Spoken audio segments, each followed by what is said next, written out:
Welcome back to The Price of Business. I'm your host, Kevin Price, talking to you about you and your business. Interesting new book out there called Capitol Hell. And caught my attention. I used to work on Capitol Hill, and so the title alone kind of resonate with me, and it is kind of a hellish experience out there. The book is fiction, but it certainly resonates with reality. I have one of the authors, Jayne Jones, here on the program. Jayne, welcome. Hi there, how are you? Doing well. Kind of tell us a little bit of your background and what led you to write this book. Yeah, I wrote the book with Alicia Long, my co-author. We both spent time working on the Hill together for the same U.S. Senator. We came back to Minnesota for different reasons. I came back to work for our governor's administration. Alicia came back to go to law school. And we were sitting on my couch 4 years ago, to be exact, and we decided, we had so many stories to share that happened to us, and stories that happened to our friends who still work on the Hill. So we thought we would put them all together in a fictional tale and give the readers a little bit of a glimpse into what actually happens in the Senate office. Yeah, very interesting. So kind of tell us what exactly does happen. And, of course, this is fiction, but it's inspired by reality, correct? It's fiction. The key word in that sentence is fiction. It's based on a little bit of our, Big Girl Never Kisses and Tells, right? So it's got a little bit of our own true life stories. It's got some stories we've embellished and some other stories we've made up. It's kind of fun for the reader to try to figure out what's true in the book and what's not true. The book is full of shenanigans. The senator is over the top. He's high maintenance. He's got a kooky family, crazy staff, a wigged out nanny.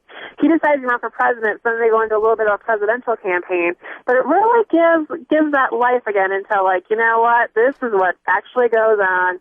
I think readers, when they read it, they're telling us they're laughing out loud. They can't put it down. They're trying to read it in a day because they're trying to figure out what's true in the book and what's not true. But yeah, the key word is fiction. Fiction. Keep remembering that, regardless of how it lines up with reality. Just realize it's fiction. So tell me what was your favorite story? I know you must have loved all of them, but what was your favorite story? Oh my gosh, favorite story. I think there's a couple of good stories in there. We've actually told a couple stories that were true. Alicia was on a date, and one time, the senator, the real senator in real life, emailed her telling her that she had to go change his laundry. It's the one time she's ever been on a date, and it was a Saturday night, so she had to get into his apartment and change the whites. So I guess it's airing of the dirty laundry, so to speak. Everything else. It's just it's full of shenanigans. Yeah. It's parents aren't probably too proud of the language that's used in the book, but that gives a little bit of reality too. It talks about Minnesota has elected some real crazy folks lately. Mm-hmm. Yeah. They have the reputation in Minnesota for electing some quite off the wall politicians. So it taps into that a little bit, and it's just it's a good read for summer.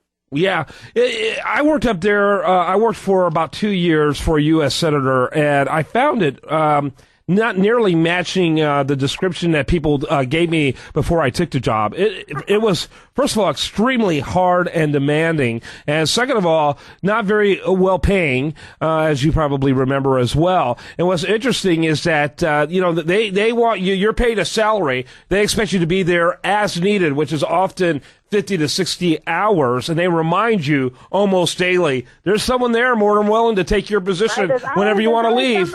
Yeah, there's always somebody on the old bench ready to take your spot because it is those coveted, glamorous, quote-unquote, glamorous positions. We tap in on both of those little facts in the book. I mean, the salaries in the book are real to life. I think at the time, the scheduler is making $22,000 a year. She had to steal tampons from the Senate bathrooms in order to survive. And we also tap in, poor Janet in the book. There's two characters. There's Allison and Janet, Alicia and myself, AJ. Figure that one out. Poor Janet has to sleep with two blackberries by her pillow every night because in case the senator emails her at 3 o'clock in the morning, she has to respond back. Well, that really does give a glimpse into what life is really like. You're working from, 8 o'clock in the morning till 9 o'clock at night. You're going home at 9 o'clock. You're getting home, and at 10 o'clock you're sleeping with your two blackberries just in case there's some urgent, something urgent happens, or the senator needs some important phone number, at 3 o'clock in the morning. You got to be able to make it happen, and that is true to life, boy. Yeah, it was ridiculous. I was so grateful that I was there before cell phones, or I really would have gone nuts.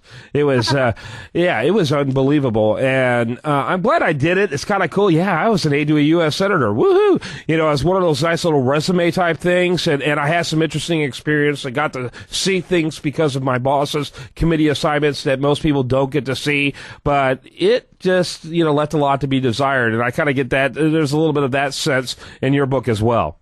Oh, Oh, you better believe it. And you know, Louise and I are both really extremely thankful for our time that we spent on the Hill. It has led to many doors. I teach political science now at Concordia. I tell my students they have two choices.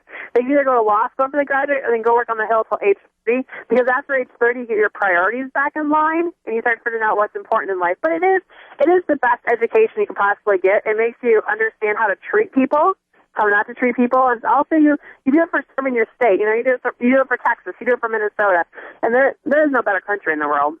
Oh, yeah. I believe that's still fundamentally in the end, although sometimes it feels like that's a challenge proposition. But, yeah. So you worked for Norm Coleman, and he was there just for a short period of time. He challenged the sitting U.S. Senator at the time who died in a plane wreck and ended up facing Walter Mondale that race. Isn't that correct, 2002? That was the race. Can you believe that's that's been over a decade ago. Can you believe that? I know. Can you believe that? Yeah. Now the senator from Minnesota is Al Franken. He beat my old boss.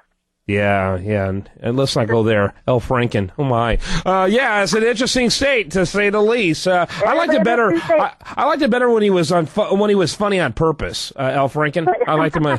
Yeah, he's not so funny. He needs to go back on SNL. Yeah, absolutely. He was pretty brilliant actually back then. In fact, the quality of the show declined precipitously after he stopped writing for him. I think he's a great comedy writer. Beyond that, I'm not too impressed. And so, it's interesting. So, when did the book come out? The book came out Labor Day weekend, so it's been out since September. We actually just got awarded the Midwest Book of the Year. We got awarded the Midwest Humor Book of the Year. And we just got awarded worldwide finalists. So we're having an absolute blast with it. Again, and it is juicy and saucy, so you got to read it with one eye open and one eye closed, you know? And what are you currently doing?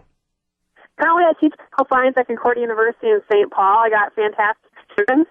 And I'm teaching them all about, you know, I make my students go work on the Hill all the time. So I'm teaching them what it's like to walk up and down the Capitol steps.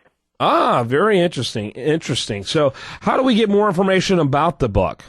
You know, you can check out our website, CapitolHillBook.com. It's on Amazon, Barnes & Noble, your favorite bookstore. After you read it, email us, tell us what you think. We'll write right back to you, and we love hearing other congressional stories out there. So if anybody's got old stories like yourself, send them our way. We're working on book number 2. Yeah. You know what? I have a funny story that relates to a Minnesota politician. I'm trying to remember his name. 1980s.